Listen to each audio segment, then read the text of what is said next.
The number I'm about to give you is going to shock you.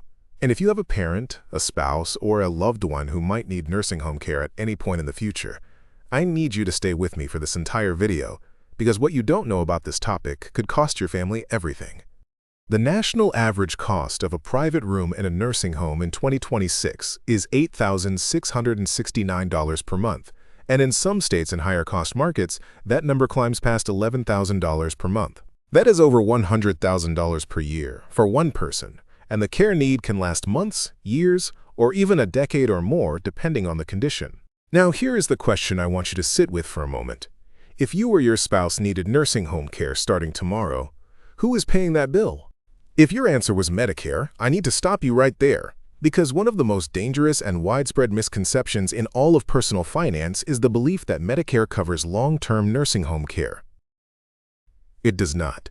And the gap between what people believe Medicare covers and what it actually covers is where financial devastation begins for millions of American families every single year. So today, I am going to tell you exactly what Medicare does and does not cover, what Medicaid will and will not pay for, who actually qualifies for Medicaid nursing home coverage, what the dangerous coverage gap looks like for middle-income retirees, and what you can do right now to protect yourself and your family. Let's start with Medicare, because clearing up this misconception is the foundation of everything else in this video.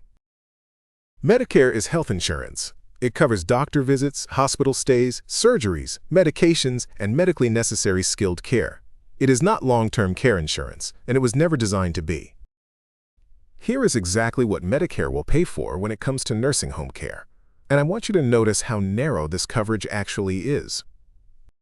Medicare Part A covers a skilled nursing facility stay, but only after a qualifying hospital inpatient stay of at least 3 consecutive days, not counting the discharge day.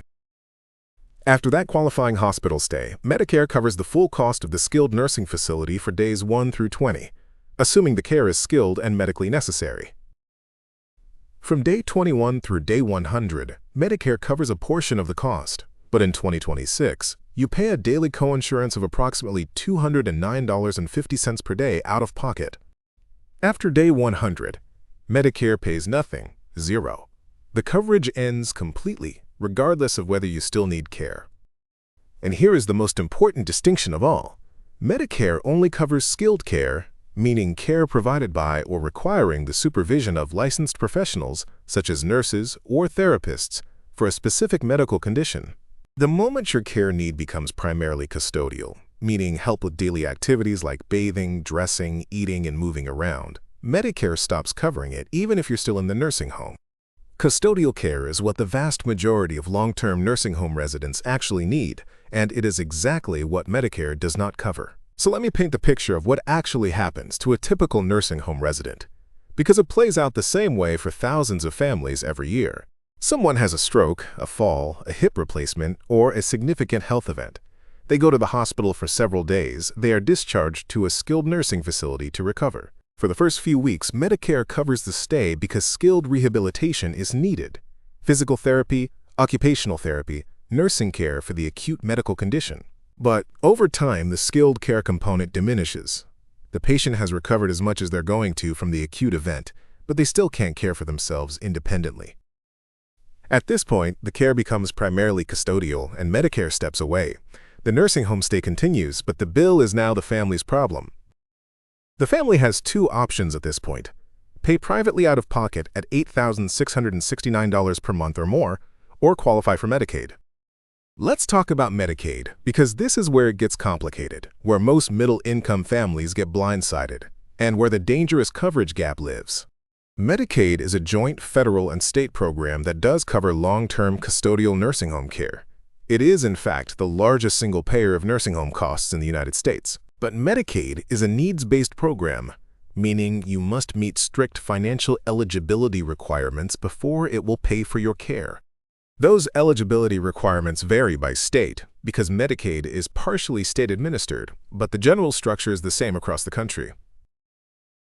To qualify for Medicaid nursing home coverage, you must have very limited assets. In most states, the asset limit for a single person is approximately $2,000 in countable assets.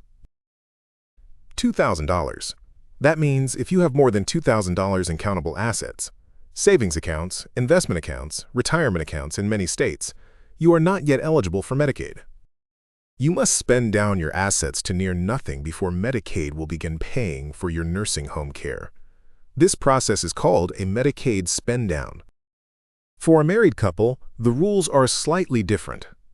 The spouse remaining at home, called the community spouse, is allowed to keep a certain amount of assets called the Community Spouse Resource Allowance, which in 2026 ranges from approximately $30,000 to approximately $154,000 depending on the state. The community spouse is also allowed to keep the family home. The home is typically exempt from Medicaid asset calculations while the community spouse is living in it. But the community spouse's income may be a factor. If the community spouse has significant income, Medicaid may require that income to contribute toward the nursing home costs before Medicaid kicks in. Now let's talk about what Medicaid actually covers. Because even when you qualify, Medicaid coverage has important limitations.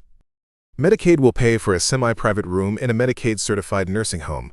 It does not guarantee a private room, and private rooms typically cost significantly more.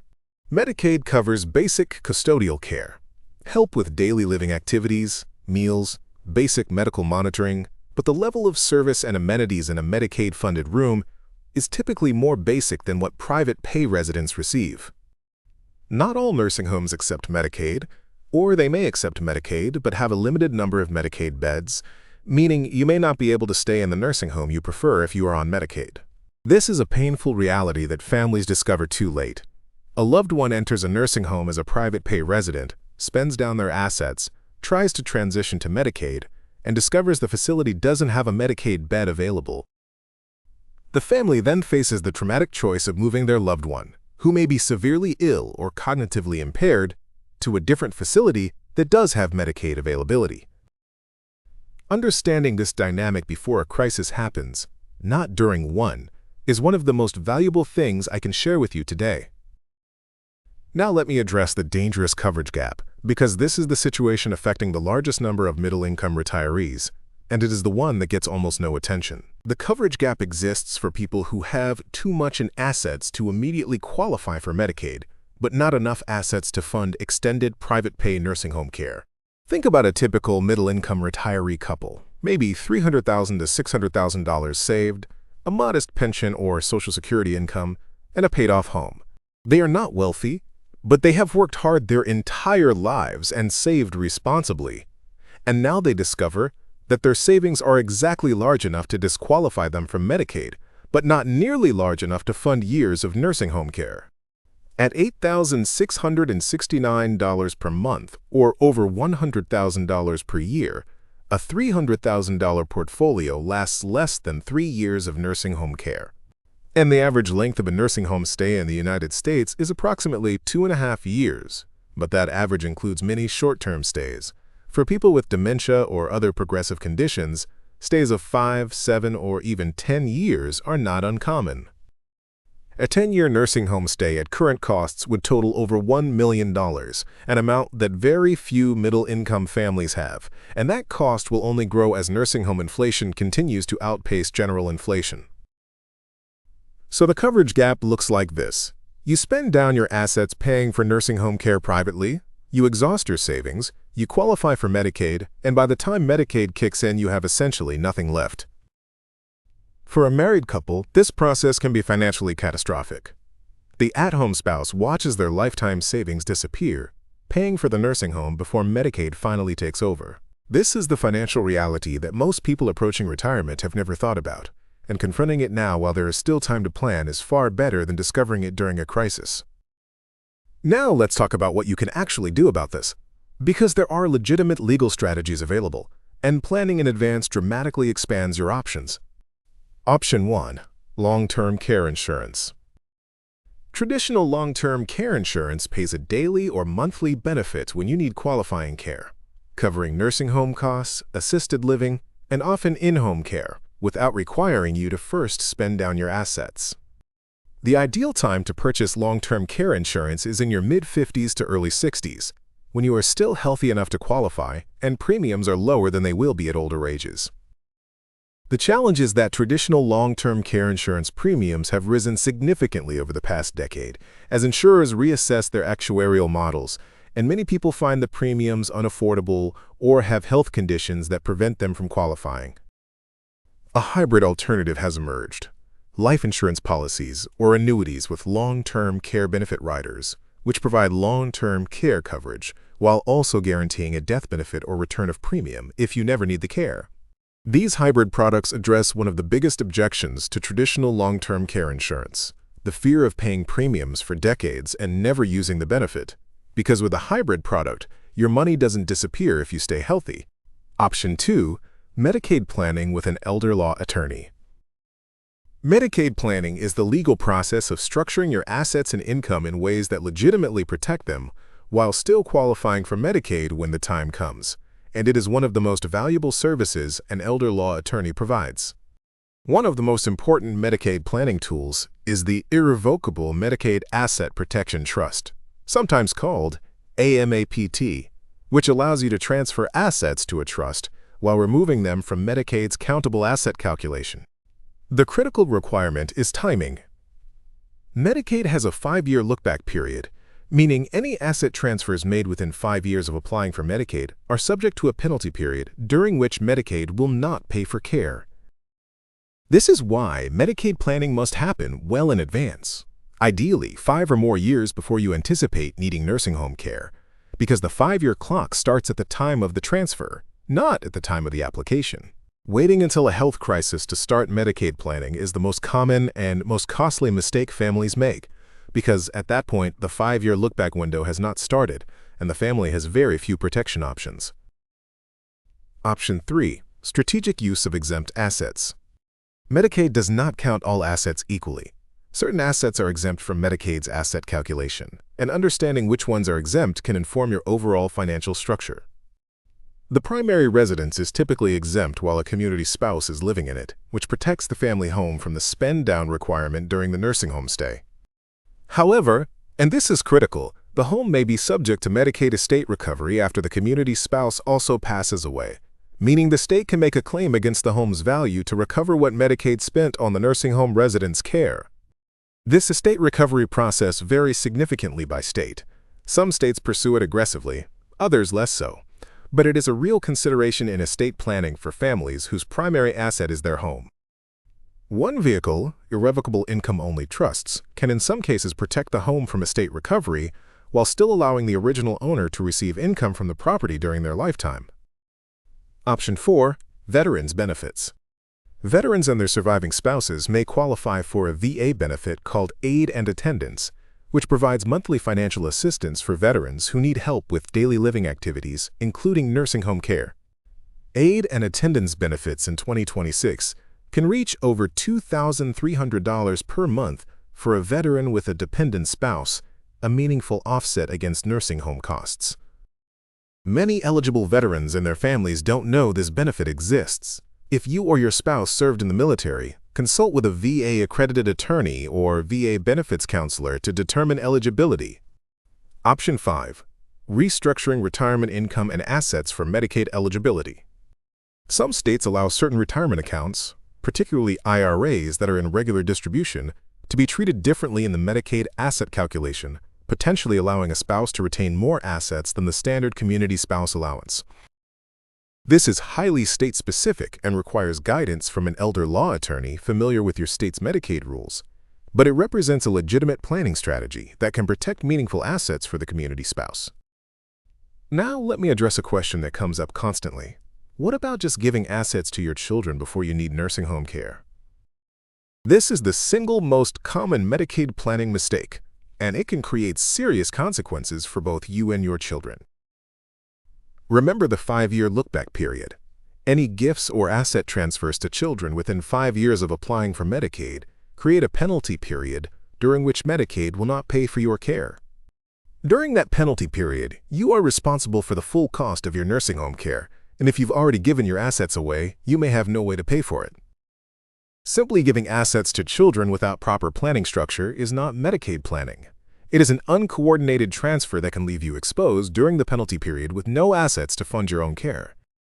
Proper Medicaid planning through an elder law attorney uses legal structures, trusts, qualified transfers, spousal protections that accomplish the asset protection goal while minimizing or managing the look-back risk. Now let me talk about the human side of this, because this isn't just about money, it's about what happens to families when they aren't prepared.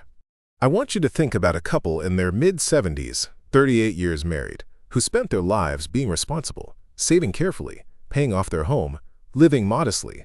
One of them develops Alzheimer's and needs memory care, the kind of care that can cost $10,000 a month or more, and they need it for 7 years.